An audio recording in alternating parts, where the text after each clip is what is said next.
আমার ভাইরা, চার শ্রেণীর ব্যক্তির নামাজ আল্লাহর দরবারে কবুল হয় না। কয় শ্রেণীর ব্যক্তির নামাজ?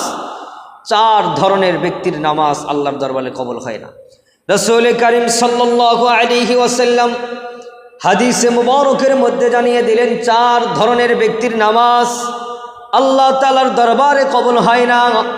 এর মধ্যে হলো এক নম্বর ব্যক্তি হলো অবাধ্য স্ত্রী। যেই স্ত্রী তার স্বামীর কথা শুনে না, যেই স্ত্রীর প্রতি তার স্বামী রাগান্বিত আছে, যেই স্ত্রীর আচার ব্যবহারের কারণে স্বামী অসন্তুষ্ট থাকে, আল্লাহ পাক তার রাসূলের মাধ্যমে জানিয়ে দিলেন ওই নারীর নামাজ যতই পড়ুক না কেন আল্লাহর দরবার পর্যন্ত যাবে না। নাউজুবিল্লাহ।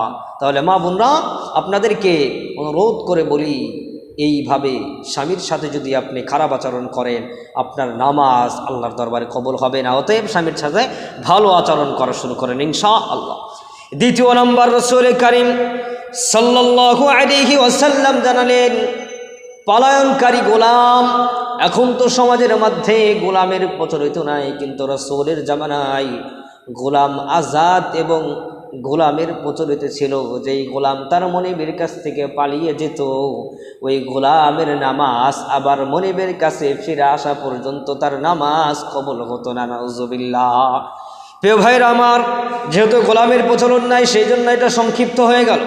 তৃতীয় নম্বর, রাসূল কারীম সাল্লাল্লাহু আলাইহি ওয়াসাল্লাম জানালেন ওই ব্যক্তির নামাজ কবুল হয় না যে ব্যক্তি তার ভাইয়ের সাথে, তার বন্ধুর সাথে, তার প্রতিবেশীর সাথে ঝগড়া করে, রাগান্বিতভাবে নিজের স্বার্থের কারণে ঝগড়া করে, 3 দিনের অধিক কথা না বলে থাকে, 3 দিনের অধিক তার সাথে কথা বলা বন্ধ করে দেয়, আল্লাহর রাসূল বললেন ওই ব্যক্তির নামাজ আল্লাহর দরবারে কবুল হবে না। নাউজুবিল্লাহ।